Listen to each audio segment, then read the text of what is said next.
Guten Tag, and welcome into the 3 Count Podcast Bash in Berlin preview. I'm Dylan Chambers. Alongside me, the EST of TCP, Ben Hobden. Benny, welcome into the show. Welcome, Dill. How are you? Cheers, mate. Cheers. Bash in Berlin. We've got to have a beer, you know. October, it's September, but Oktoberfest is coming. Hey, well, Oktoberfest is in September, so hey. There we go. Bring it on. This is the first televised WWE event in Berlin since 1997, an episode of Raw. Benny, I know you don't like questions, but I'll throw one at you. Do you know what the main event was for that 97. 1997 Raw episode? No, I really don't. The Rock? It was before The Rock, really, was it? No, Stone Cold? It was a very special event. It was to crown the first ever European champion. It was Owen Hart and British Bulldog. There you go. Taking on each other in the main Do you know event. what? We've actually talked about that match before on here. We have. We have, yeah. Hidden gem. Look, we're going to give you all our predictions for Bash in Berlin. We've got some hot ones. We're going to chat a little bit of AEW All In, and then later on for our 3 Count draft, in honor of Randy's title match, we're going to draft Randy Orton's best moments. So make sure you stick around for that. Make sure you hit that subscribe or follow button wherever you're watching or listening to us, and follow us at 3 Count Podcast on Instagram. We're going to kick things off with the 3 Count 3. I'm going to kick things off this week, Benny, because I think for the biggest news in wrestling for Australians is AEW is coming to Australia. Sure is. Brisbane, of all places, though. Brisbane. We're not happy about that. AEW is better than having to go to Perth. AEW Grand Slam, February 15th at Suncorp Stadium. From what I hear, I don't think it'll be a pay-per-view. I think it'll be available for everyone on ESPN over here. Yeah, nice.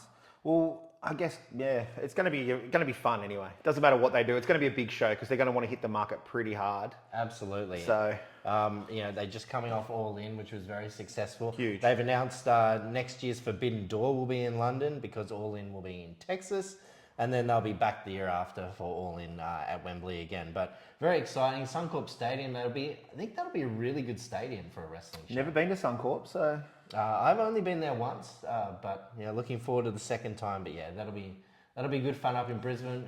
Hit Caxton Street. And yeah, that'll be good 3 fun. Count hits Caxton Street. Look out. Look out. February 15th, Suncorp Stadium. My next part of the 3 Count 3 is Bronson Reed's Tsunami onto Braun Strowman on a car. That whole everything about that was just crazy, right? Crazy. Yeah. And then he hits him with the pipe, and then just tsunami onto a car. Every window just smashed out. Yeah, whether that's an effect or not. Oh, it probably isn't, to be honest, with those two big men. But you got to remember, you know how when they used to do the ring collapsing and stuff like that? This is better than that. Yeah. This was way better than that. And the electrics in the car lights started fizzing as well. It's just wow. Imagine taking that. But positives for Bronson, right? Him getting put over Braun. Yeah. Essentially, I know it was a no contest in the end, but Braun's a former heavyweight champion. Bronson's getting a big push, and good, and I'm loving it. Same. The last one I've got is it's more of a prediction than anything else, and I wonder what your thoughts are. Joe Hendry will be NXT champion by this time next week. I was just waiting for him to appear, Say his name, man. Anyway, sorry, go. I think this might be the first time ever we've seen a wrestler from a different company come in and win a title. I really think he's going to win it. I hope so, actually, to be honest. You do not. He's the biggest star in NXT right now, and he's not even in WWE. Yeah, no, look, he's yeah, you're probably right. That'll be cool. Yeah, so that's my prediction. Joe Hendry, new NXT champion. I mean, I feel like how much longer is he gonna be part of TNA though? Really? Yeah. He's pretty much a WWE superstar. They're digging their claws. Yeah, they're just pulling everyone over. You know what I mean? But yeah, I like it though.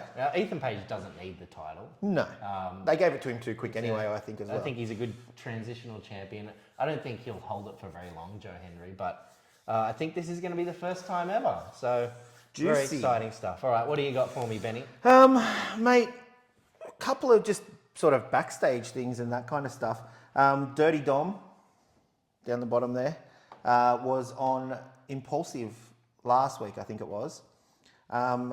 Which usually when guests go on Impulsive, Logan Paul ends up wrestling them in the not too distant future. So I'm sort of predicting that there's going to be a Logan Paul and Dirty Dom thing, but both heels, both mega heels. Maybe they team up. They teased a tag team in the So show. there we go. You know, that could be a little thing. But the one thing that I wanted to talk about was Dirty Dom's comments on Raw going to Netflix, the whole deal. He said, I'm sure people are going to expect things like sex, celebrations, tables on fire. But that feels like in order for stuff like that to be special, it needs to not happen all the time. It's got to come like an RKO, which is why I tied it in because, you know, Randy today. And then he goes, it's like you don't expect it. And then boom, titty.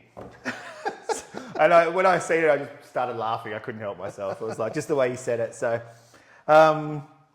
then moving on to Randy and another celebrity, MGK and Randy backstage SummerSlam. Backstage beef. Yeah, so do you remember exactly what was said?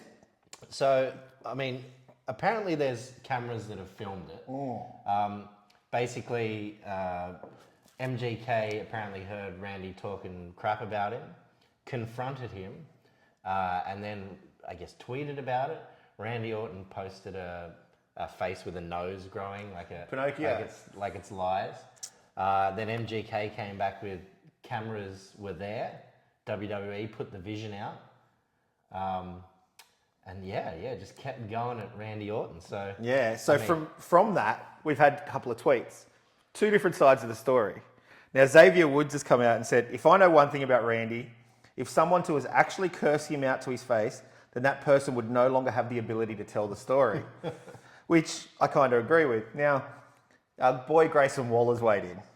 And he's come up with, I was backstage at SummerSlam and I saw the whole thing.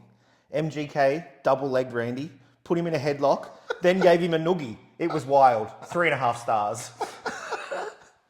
Oh, Grayson, never stop being you. You are amazing. that is brilliant stuff from Grayson Waller. But I mean, usually when these kind of things come out, it's like teasing maybe a little celebrity feud or something. Can't see that happening. But yeah, MGK doesn't seem like no that. one's believably going to think that. Unless if Logan fights for MGK's pride. Yeah, well, there you go. That could be the way we could do it. I mean, last time we saw MGK, Kevin Owens put him through a table, so. Well, I mean, You know, he's up for getting. Randy could get smashed. Megan Fox in as his tag team partner and we could have a tag team.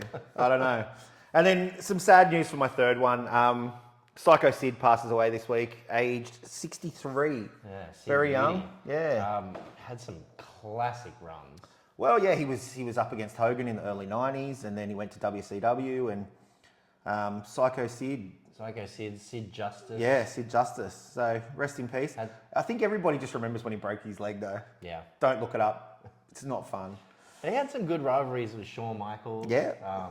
Which really put kind of HBK on the map, actually. Yeah, because the little man versus the big man and stuff. Yeah, Undertaker as well. He had a few against the Undertaker. So. And apparently, from everyone's what they're saying this week, just an absolute great human being. Yeah. Okay. Great family man.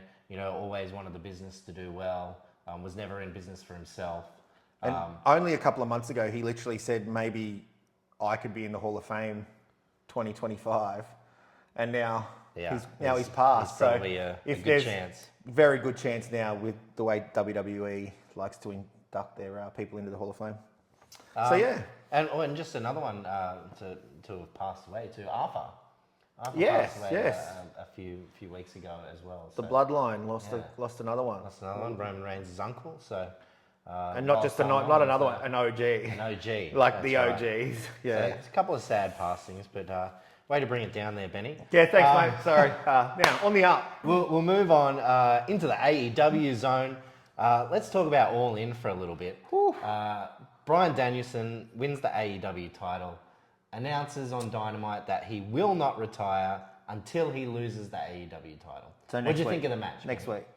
No, look, it told a story. It was brilliant. It was very back and forth, and I wasn't happy with a schmoz finish, but it wasn't a schmoz finish, but it was, if you know what I mean. Yeah. It was kind of Page didn't. I get why they brought him in there to further this storyline, but it didn't need it. But it gives Danielson the title because they've pushed Swerve up so high that sort of now goes over, and that's the way of giving Danielson the title. That's why I looked at it. But it was a brilliant match all in all, yeah. Yeah, such great storytelling. Pardon the pun. Yeah, so really good stuff there.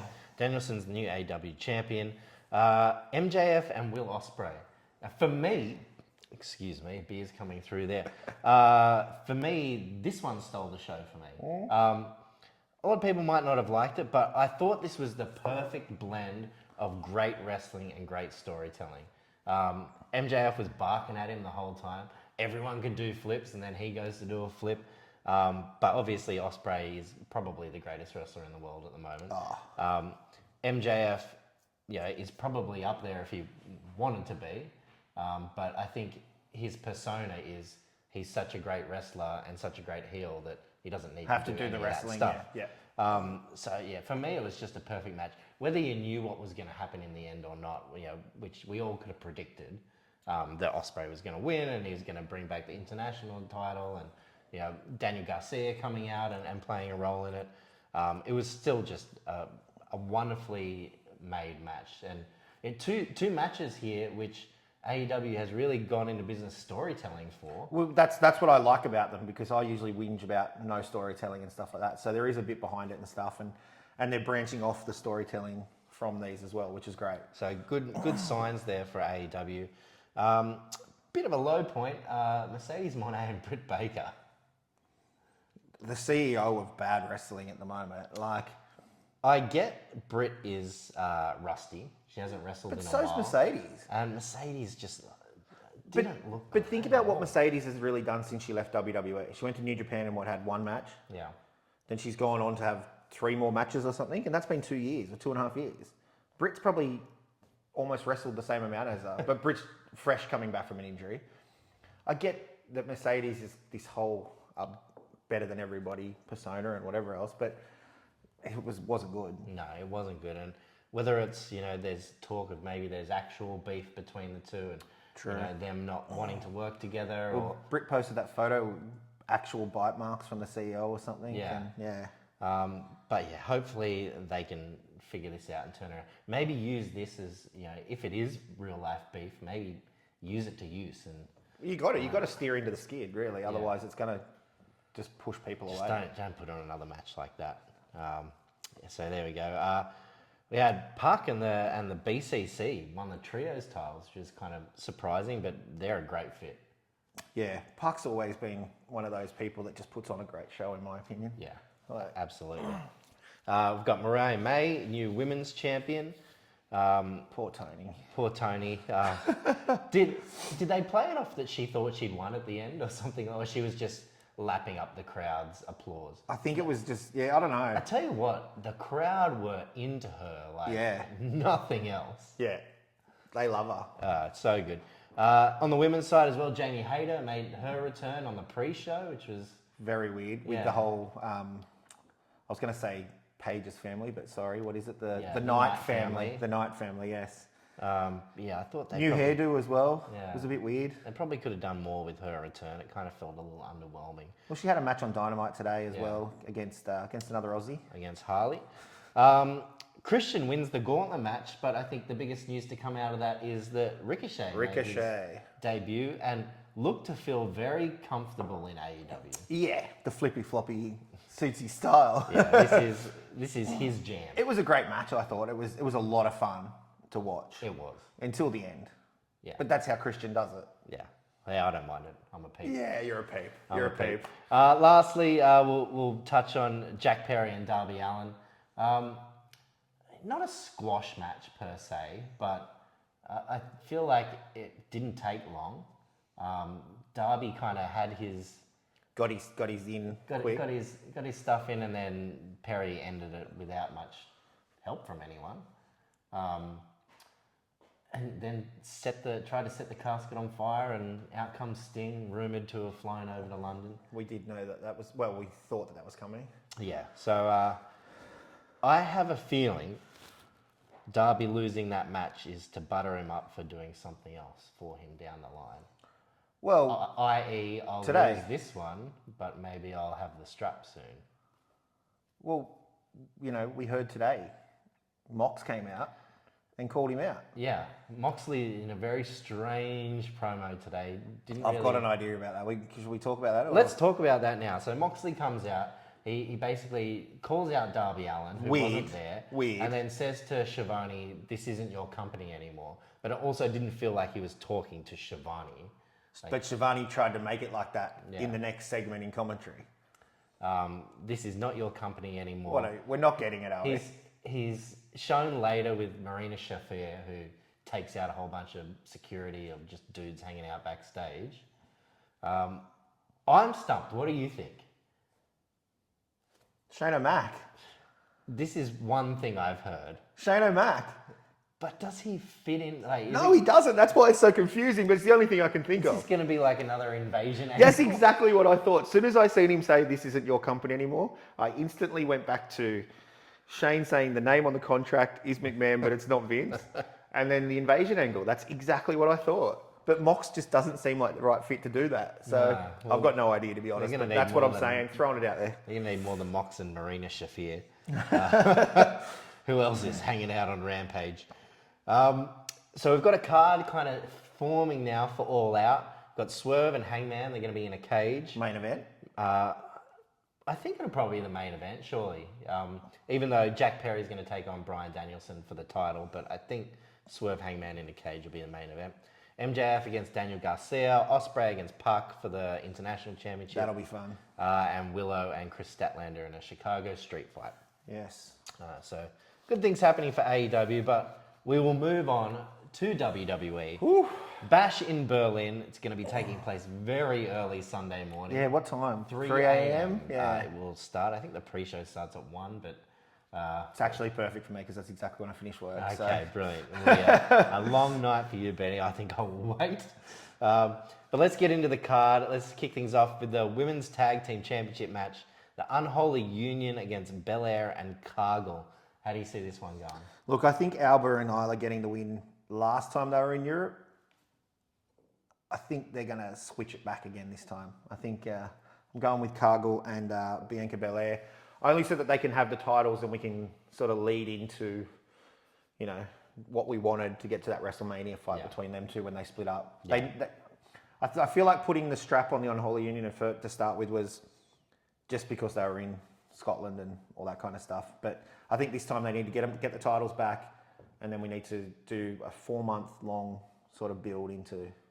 It might be too early, I don't know, but I think that's what we're going to... I agree with you. I think the Belair and Cargill getting the belts back is going to be like a happy moment for the crowd.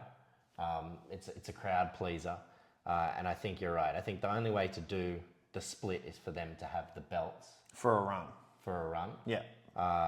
For a decent run where Cargill actually wrestles.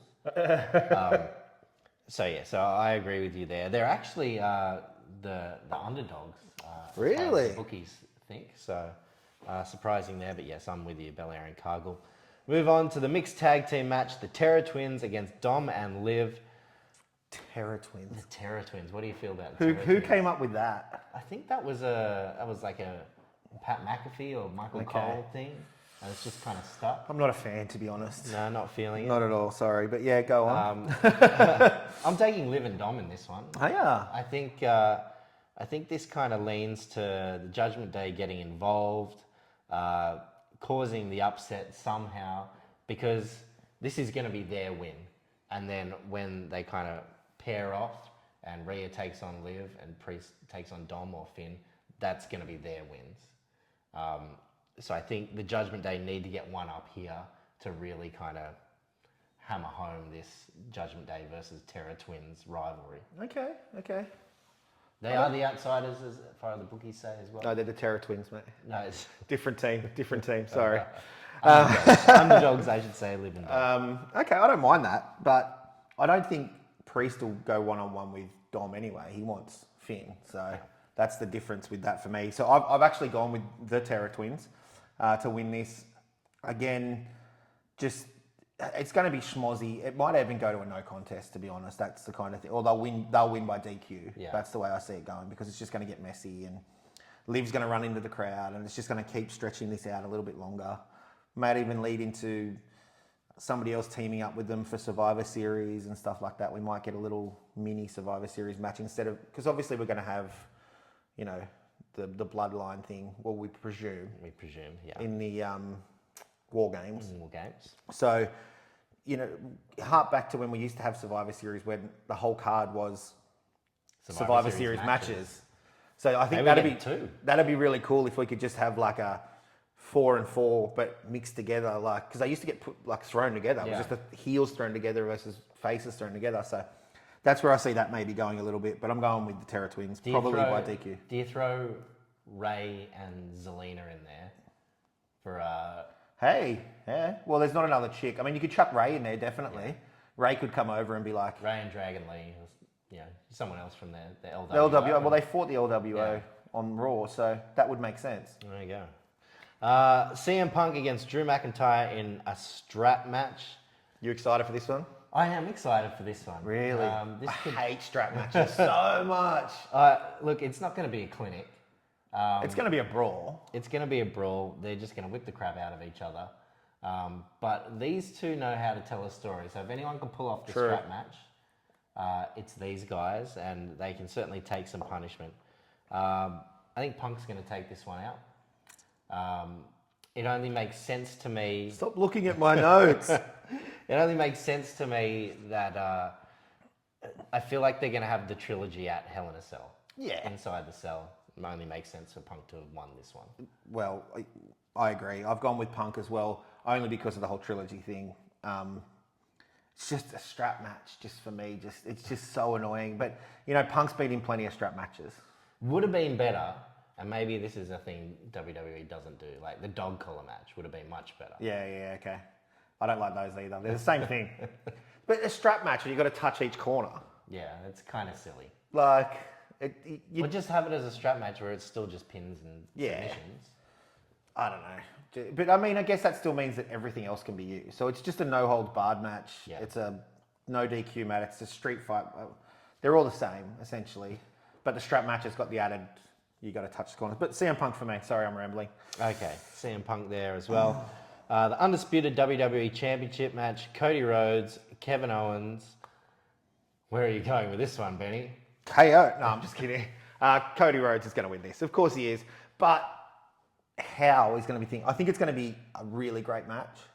They're both going to put on a good match together. And then I think you're going to start seeing KO's heelish nature come out. We seen it on SmackDown last week. Like, he ran with the title and then gave it to him. Everyone was like, oh, he's going to hit him with the title kind of thing. So... I think, Cody Rhodes is going to win. Cody Rhodes goes over. Cody for me too, but I think the biggest question is, like, will there be a full heel turn from KO or not? Or do you think they'll tease it and... I think just throughout the match, he'll use some of his heel tactics, and Cody will look at him like, what's going on kind of thing. And then we'll talk about it on SmackDown, and then it's going to come a bit further down the track. Okay. Last match of the night, Gunther against Randy Orton. I'm assuming it's the main event. It would make absolute sense for this family. Gunther, Randy Orton. Surprise, surprise! I'm taking Gunther here.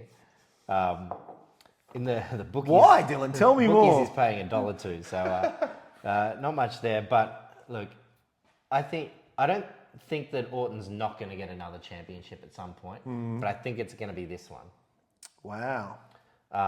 This was the first one he got, though, really. This was the very first one he got, well, an iteration of that one. He's won 14 world championships. He has. He's tied with Triple H. He's 2 behind Cena and Flair. Oh, so this is a conspiracy. H isn't going to put him over because he doesn't want him to overtake him. You said it, not me. You said it, not me. But yes, Gunther for me. He's only just got the title. Like, Orton's not even on Raw. Yes, well, this is part of the thing. He'll be transferred and Gunther will be transferred over to SmackDown if Orton wins. But... it's not going to happen. It's not going to happen. It's not going to happen. Sorry, folks. It really isn't. And they're putting Gunther over in Germany, even though he's not German. He's Austrian. Isn't he? Yeah. Yeah, okay. I thought that as well, okay. I'm going Gunther as well, mate. There's nothing to really change there. It should be a slap fest. Yeah. Randy will hit an RKO at some stage, but he won't be able to pin. Gunther will kick out on 2 7/8 and then...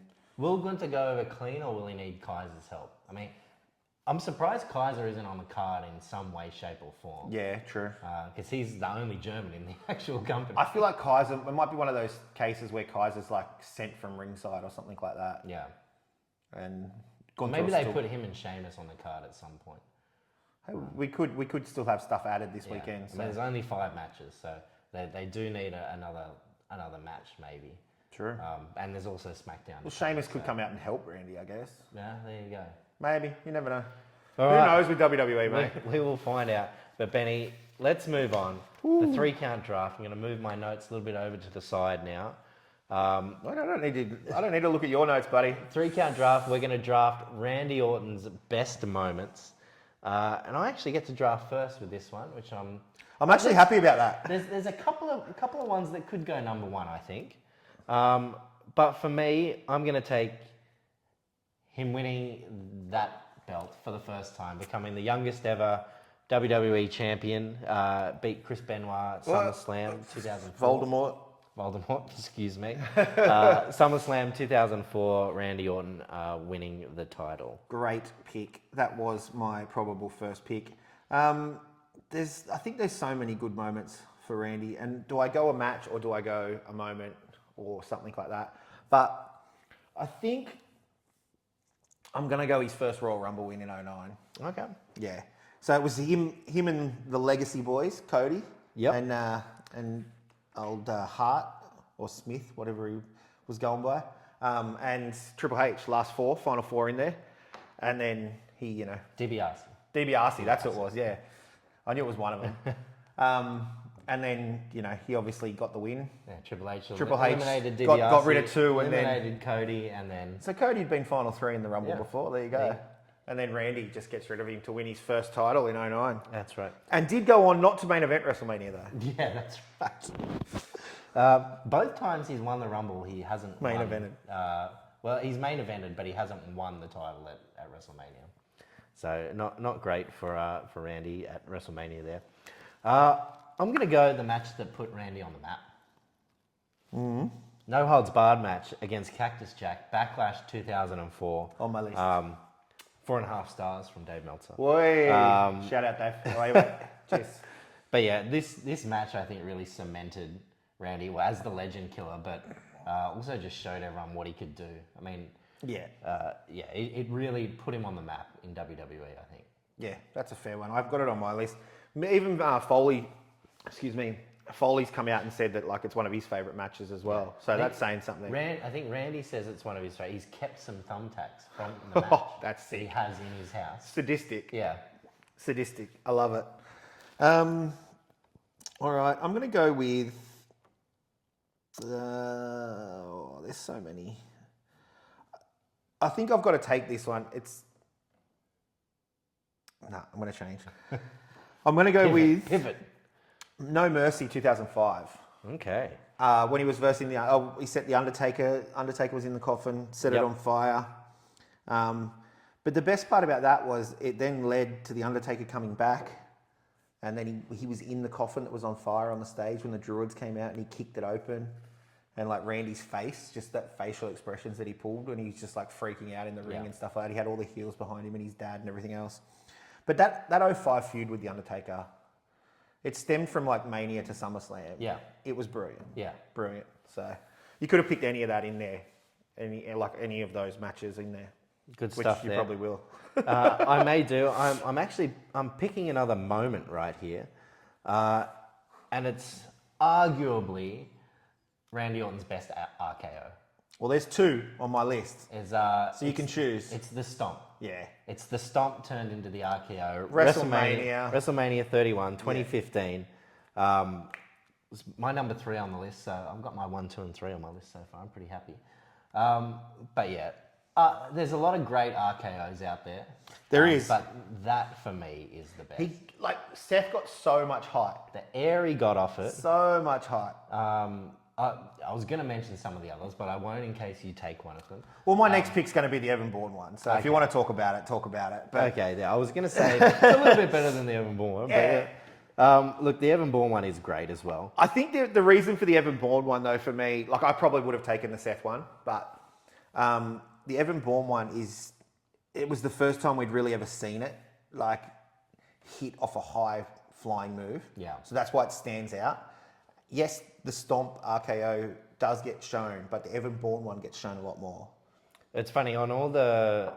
Oh, I shouldn't go into business for your picks, but on all the top Randy Orton moments, WWE curated content, that is always the first highlight they show is the Evan Bourne. Yeah. Matt Sydal, sorry. The Evan Bourne moonsault shooting star press into the arcade. It was crazy. But yeah, they're both great stomps, so both great picks, I think. Okay. I'm going to take... This is my last pick, isn't it? Mm-hmm. It is.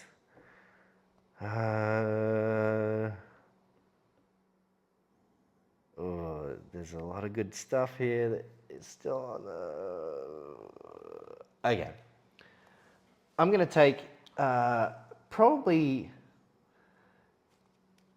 not one of Randy's favourite moments. And to be honest, I could have tried to lump it in with my first pick, but I'm going to have it as my last, and that's Evolution turning on Randy Orton, the Raw after he wins. On Batita's shoulders. Such an iconic moment. Really Raw. was, yeah. They just played it up so well. It was the celebration of Randy. Triple H was happy, Ric Flair was happy, Batista was happy, and then all of a sudden, the thumbs down, everything's different now. It really was a great moment. It just changed a lot of things. It was a great pick. It was a great moment Randy was involved in. It wasn't technically a great Randy moment, but... Yeah, but I mean, it's still a moment of Randy's. Yeah. You can't always go... Iconic Randy moments, we should have called it, not greatest moments. Yeah, that's a good one. Great one. Well, I'm going to take his second Rumble win then now. Okay. 2017.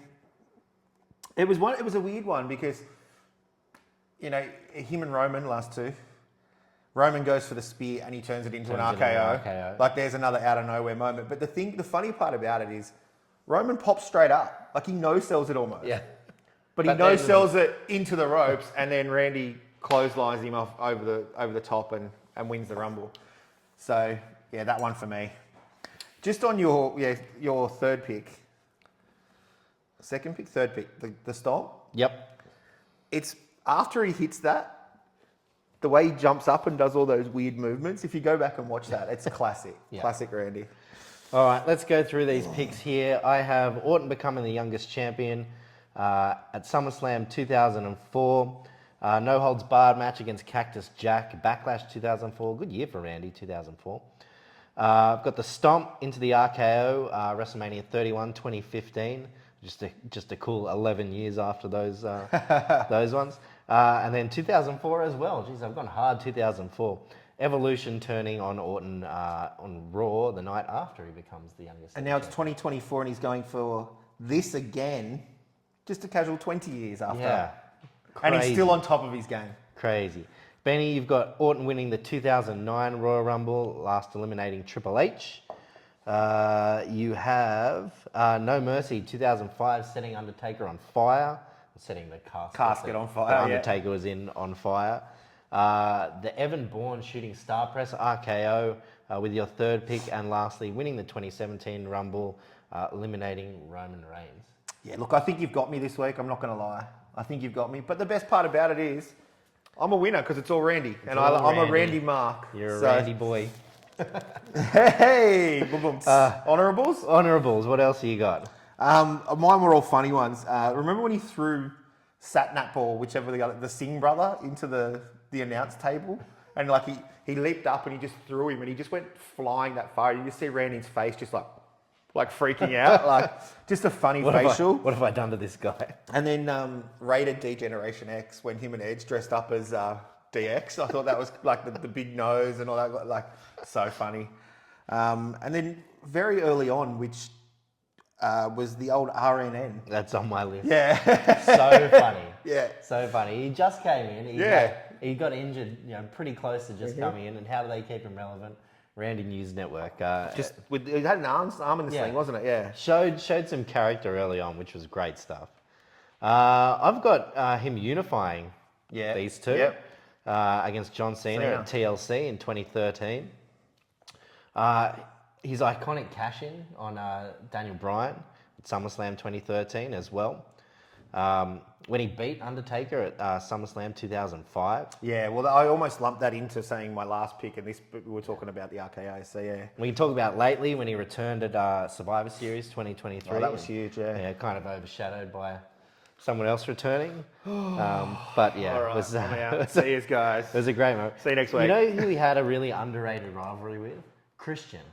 Yeah. Him and Christian went back and forth with the World Heavyweight title quite a lot. And their best match, arguably, SummerSlam 2011.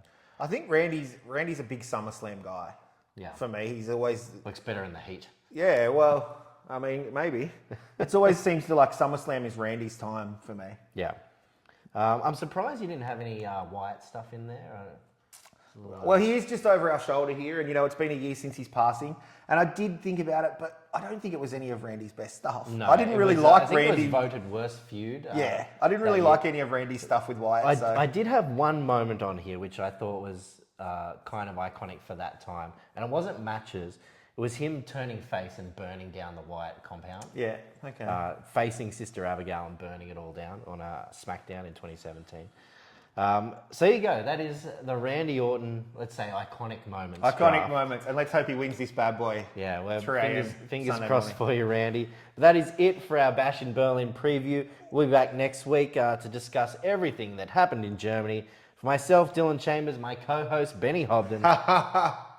Thanks for joining us, and we'll see you next time on the 3 Count Podcast.